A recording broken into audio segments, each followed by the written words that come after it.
18 থেকে 19 ফেব্রুয়ারি 13তম আন্তর্জাতিক poultry seminar এবং 20 থেকে 22 ফেব্রুয়ারি 13তম আন্তর্জাতিক পোল্ট্রি শো অনুষ্ঠিত হবে। আজ রাজধানীর একটি হোটেলে সাংবাদিকদের সাথে এক মত বিনিময় সভায় এই ঘোষণা দেয় world's poultry science association Bangladesh.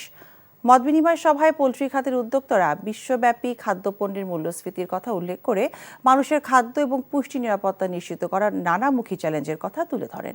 এই খাতকে টেকসই করতে পোল্ট্রি বাজারকে স্থিতিশীল করার উপর গুরুত্ব আরোপ করেন। সাশ্রয়ী মূল্যের ডিম এবং মাংসের দাম নিম্ন ও মধ্যবিত্ত আয়ের ক্রয় ক্ষমতার মধ্যে রাখাটা জরুরি উল্লেখ করে সাংবাদিকরা এজন্য সরকার ও এই খাতের উদ্যোক্তাদের একযোগে করণীয় নির্ধারণ করার আহ্বান জানান। চাকরি পেয়ে গেছি। চাকরি? আপনার কি কোনো কমন সেন্স নেই? আপনি একটা মানুষের বাসায় ঢুকে পড়ছেন কিভাবে? বাসায় প্রবেশের কি নিষেধ আছে নাকি? এই অসময়ে ছাদে আসার কারণ কি? নতুন করে কারো প্রেমে পড়লেন নাকি? আমি আকাশ দেখছিলাম, আকাশ দেখতে দেখতে হারিয়ে গেলাম, হঠাৎ করে আপনি আসলেন।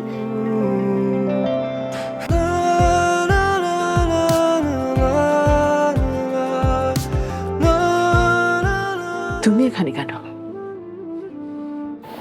আমার অনুমতি নিয়ে এখানে আসা উচিত ছিল তোমার। মা, এই ছবিটা কার? আমার ম্যাডাম এই ছবিটা দেখে প্রতিদিন কাঁদে কেন মা? এই মেয়েটা কি সব কথা বলছে?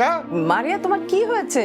আজ এত বছর পর কি শাস্তি দিব আপনাকে বলেন তো?